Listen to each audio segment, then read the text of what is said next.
Miriam. We hope you and all of your loved ones are safe and healthy. The whole world is going through a crazy time, and we hope that everyone is following the guidelines to social distance and stay at home. It's not easy to cope with these limitations, but if it's what it takes to save us all, we've got to do it. Yeah, and I think the best way to think about it is to look at all the first responders, those working in the medical professions, those in essential services. They're going outside and putting their lives on the line every single day for us. And we also know that there are so many Eritreans who work in the medical field, so we want to take this opportunity to thank them for their dedication and all that they're doing.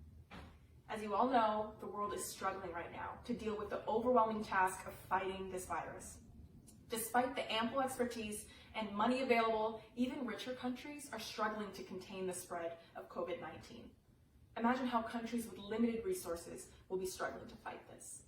And back home in Eritrea, there are many preventative measures already being taken, including shutting down the airport, restaurants, prohibiting gatherings. In addition, there's some good news. Textile factories are producing masks, there's distilleries that are producing disinfectants, and everyone seems to be stepping up.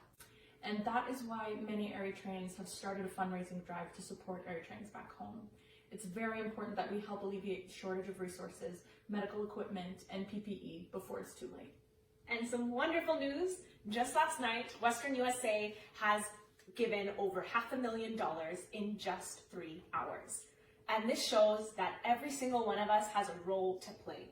Regardless of how small your contribution is, whatever you can donate, please pledge to help Eritrea overcome this challenge.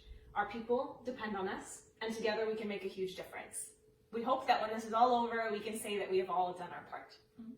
On behalf of Eritreans back home, we ask you to please go to eritreafightscovid19.org to donate and help our people back in Eritrea. Thank you so much, everyone. Stay safe, and please donate whatever you can.